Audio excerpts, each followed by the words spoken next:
Bismillahirrahmanirrahim. Assalamualaikum warahmatullahi wabarakatuh. Selamat pagi anak-anak. Kali ini kita masih akan belajar tentang tema 8, daerah tempat tinggalku dengan subtema 1, lingkungan tempat tinggalku. Kali ini muatan pelajarannya adalah bahasa Indonesia. Kalian sudah siap untuk belajar? Jangan lupa siapkan alat tulis dan buku tulismu ya. Catat hal-hal penting yang terdapat dalam video ini. Tujuan pembelajaran kita kali ini, dengan membaca, peserta didik dapat menyampaikan hasil identifikasi tokoh-tokoh yang terdapat pada teks fiksi secara tertulis.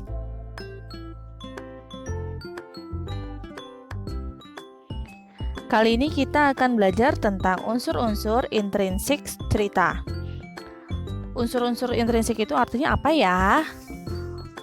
Artinya adalah unsur-unsur yang membangun suatu karya sastra yang dapat ditemukan di dalam teks karya sastra itu sendiri.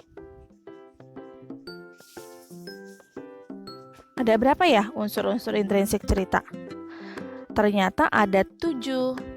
Yang pertama tokoh, yang kedua tema, yang ketiga amanat, yang keempat penokohan atau perwatakan, yang kelima alur atau jalan cerita, yang keenam konflik atau peristiwa yang terdapat dalam cerita, dan yang terakhir ada latar.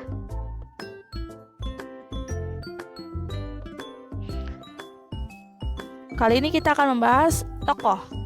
Tokoh itu apa ya? Tokoh adalah pelaku dalam sebuah cerita. Berdasarkan peranannya, tokoh dibedakan menjadi 2, yaitu tokoh utama dan juga tokoh tambahan. Tokoh utama adalah tokoh yang memiliki peranan penting dalam suatu cerita. Sedangkan tokoh tambahan adalah tokoh yang tidak memiliki peranan penting dalam suatu cerita. Di samping tokoh, tentunya ada penokohan atau perwatakan dari tiap tokoh.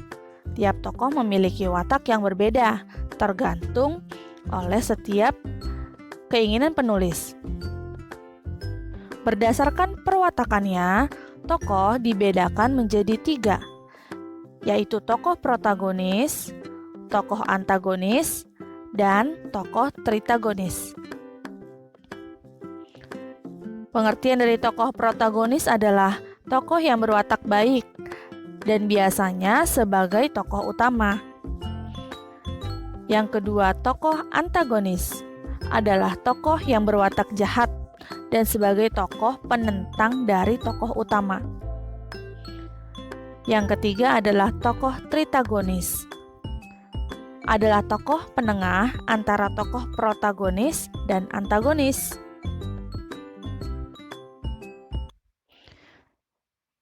Di Jakarta tentunya banyak cerita-cerita rakyat ya. Kali ini kita akan membahas tentang cerita Si Pitung. Suatu sore, Si Pitung melihat kelakuan anak buah Babah Lim yang sewenang-wenang. Babah Lim adalah tuan tanah di daerah tempat tinggal Si Pitung. Dia dan anak buahnya sering merampas harta rakyat dan menarik pajak yang tinggi. Sebagian hasil rampasan itu diberikan kepada pemerintah Belanda. Si Pitung bertekad untuk melawan anak buah Babah Lim. Kemudian, dia berguru kepada Haji Naipin, seorang ulama yang juga pandai ilmu bela diri. Si Pitung cepat menguasai semua ilmu yang diajarkan oleh Haji Naipin. Pitung, gunakan ilmu yang kuberikan untuk membela orang-orang yang tertindas. Jangan sekali-kali kau gunakan ilmumu ini untuk menindas orang lain, pesan Haji Naipin.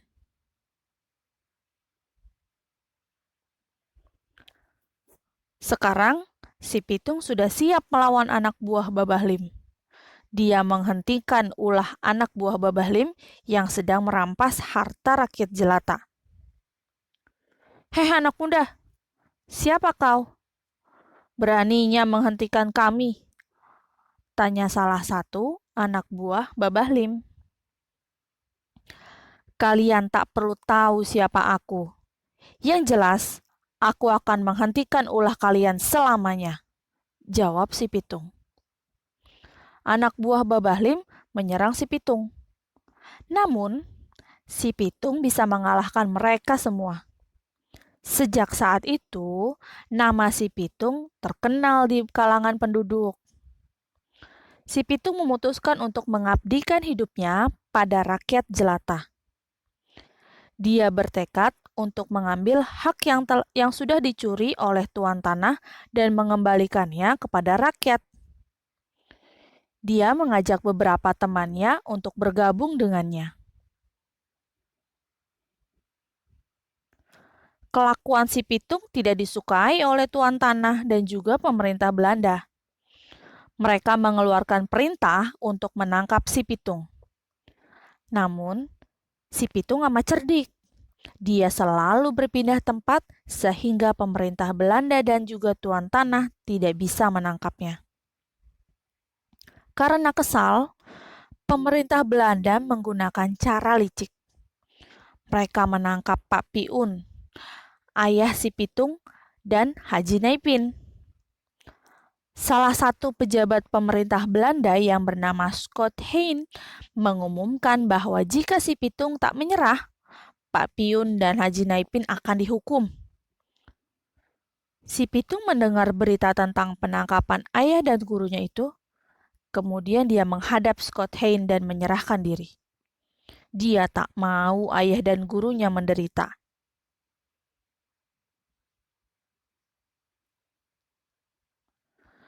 "Pitung, kau telah meresahkan banyak orang dengan kelakuanmu itu. Untuk itu kau harus dihukum tembak," kata Scott Hein. "Kau tidak keliru. Bukannya kau dan tuan tanah itu yang meresahkan orang banyak? Aku tidak takut dengan ancamanmu," jawab si Pitung. Scott Hein benar-benar melaksanakan ancamannya. Si Pitung dihukum tembak.